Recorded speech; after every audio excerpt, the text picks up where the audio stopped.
the state where women voted long before the 19th Amendment. For 50 years before the adoption of the 19th Amendment, women in one state had full voting rights, and you might be surprised where. When Secretary of State Bainbridge Colby affixed his signature to the 19th Amendment on August 26, 1920, women across the United States gained full voting rights. The new constitutional amendment, however, brought no change to one region of the country where women had been casting ballots for decades, one often thought of as a bastion of rugged masculinity and a no place for a woman, the Wild West. While the right of women to vote had not been specifically enshrined in the U.S. Constitution prior to the 19th Amendment, it hadn't been prohibited either. For instance, single women owning property worth £50 were allowed to vote in New Jersey between 1776 and 1807 before the right was restricted to white males. In 1838, Kentucky allowed widows with school-age children to vote in school elections,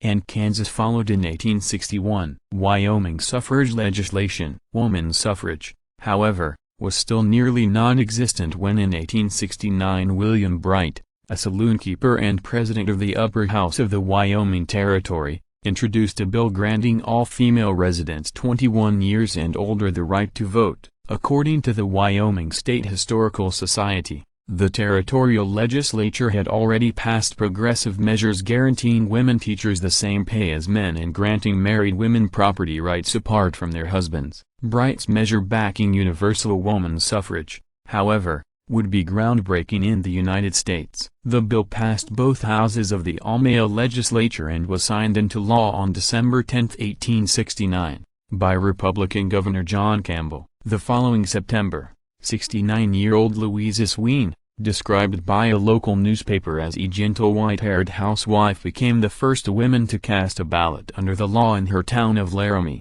Wyoming. There was no protest. "Oh, there was too much good sense in our community for any jeers or sneers to be seen on such an occasion," reported the Laramie Sentinel. The new law also allowed women to serve on juries and hold public office. Esther Morris became Wyoming's first female justice of the peace in 1870, and she tried more than 40 cases during her tenure. Why was this sparsely populated territory on the rough edges of the frontier in the vanguard of women's rights? While Bright and others believed in ideals of gender equality, the Wyoming State Historical Society says there were other factors as well. Illustration of women voting in Cheyenne, Wyoming, in a territory where men outnumbered women by a 6-to-1 ratio. Some hoped the publicity from the measure might attract single women to Wyoming to rectify the gender imbalance as well as to help it achieve the population threshold required to apply for statehood. Politics also played a role as some Democratic legislators hoped the bill would put the Republican governor in a tough spot. If Campbell, whose party championed African American voting rights, vetoed the measure, he would look hypocritical. If it passed, Democrats thought women voters would reward them for introducing the measure. Much to the chagrin of those Democrats, however, Republicans gained seats in the territorial legislature and won the vote for the territorial representative to Congress in the 2 years after Campbell signed the law. Blaming the newly enfranchised voters for their defeats, Democrats passed a bill to outlaw woman's suffrage, but they fell one vote short of overriding Campbell's veto. Wyoming is the first place on God's green earth which could consistently claim to be the land of the free! Declared woman suffrage leader Susan B. Anthony. The neighboring territory of Utah quickly followed Wyoming's lead by passing woman's suffrage in February 1870. The western territories of Washington and Montana passed similar measures in the 1880s. Program for the 1913 suffrage march in Washington, D.C. When Wyoming sought statehood 2 decades after its historic vote, the territory's citizens approved a constitution that maintained the right of women to vote.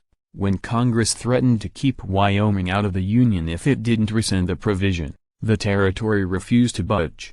"We will remain out of the Union 100 years rather than come in without the women," the territorial legislature declared in a telegram to congressional leaders. Congress relented, and Wyoming became the first state to grant women the right to vote when it became the country's 44th state in 1890. The West continued to be the country's most progressive region on full woman's suffrage. Colorado approved it in 1893, and Idaho did the same 3 years later. Congress had disenfranchised women along with outlawing polygamy in Utah in 1887, but women regained the right to vote when the territory became a state in 1896. After 1910, they were joined by Washington, California, Arizona, Kansas, Oregon, Montana, Nevada, Oklahoma, South Dakota and the Territory of Alaska. Even before the passage of the 19th Amendment, Montana elected a woman, Jeanette Rankin, to the U.S. House of Representatives in 1916, according to the National Constitution Center. By 1919 there were 15 states in which women had full voting rights, and only 2 of them were east of the Mississippi River. The dozen states that restricted women from casting ballots in any election were primarily in the South and the East. Even after the adoption of the 19th Amendment, Wyoming continued to blaze a trail for women in politics when Nellie Taylor Ross was elected the country's first female governor in 1924. For its trailblazing role, Wyoming has adopted the nickname of the Equality State, and its motto is O Equal Rights.